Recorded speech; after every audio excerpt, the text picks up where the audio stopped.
images, insert hyperlinks and other special characters, and also word art. You'll notice on my screen I'm using the Practice 2 file, and I've put a picture in here and a hyperlink and a special character, and I'm just going to show you how I got these in here. For the picture, I went to Insert and I went to Image, and when you go to this, you have to then click on here to choose the image that you want to upload. What you'll do is you'll go to, it'll open up Windows Explorer window, so you can choose where you saved your picture. So wherever you have your picture stored on your desktop or somewhere on your computer, you just go find the picture that you want to upload and click open, and then it would come into your document. To arrange where the picture goes, by default when you bring it in, it goes in line with the text, which basically means where you put the picture is where wherever your cursor is blinking is where the picture shows up. I changed this one to a fixed position so I can click and drag and move it around and place it a little bit more carefully where I want it. So that one is called a fixed position. So it's right wherever you drop it is where it's fixed. So this text here is a hyperlink, and let me just show you how I got that on here. And I'll do it by demonstrating another one here. So to insert a hyperlink into your document, maybe you're making an interactive document where you want people to be able to click on a hyperlink while they're in your file and go to something else or whatever. You're just going to simply click on Insert, and you're going to go down to Link, and then the link dialog box comes up. You type in or copy and paste the URL or the web address of where you want the hyperlink to be. So in this case, I'll just use Amazon again for ease, and I don't want the web address to display. I want it to actually say something like Amazon. And I can also, if I wanted to choose an email address, I could do that and add that into my document. Or if it's a lengthy document, I've added bookmarks into it, which is, when you have a really lengthy document, you can link to a bookmark. So let's see what this looks like. And you can see it comes on and looks just like the other one here, and these would operate as a hyperlink. And if you click on it, then you can simply go, that's how you go to the hyperlink right there, and you can change or remove the hyperlink from the screen as needed. To insert a special character, you're just going to simply go to Insert and come on down to Special Characters.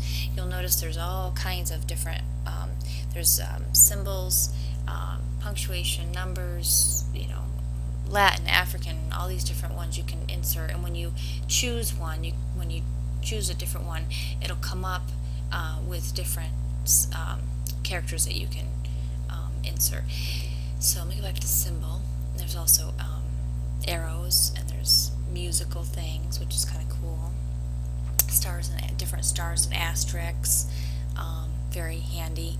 There's game pieces, which is just kind of cool. If you're doing something with like chess or something. Musical has the music notes.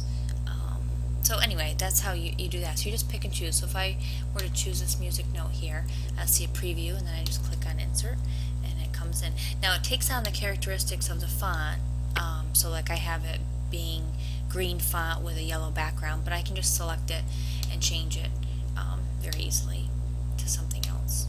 So you can see that that's quite fairly simple and quite straightforward.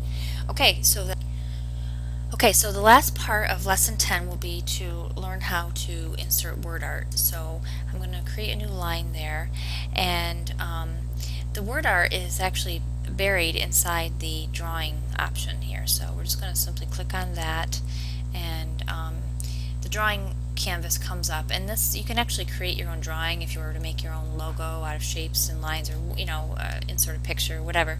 You can do a lot of things in here, and you can actually save it.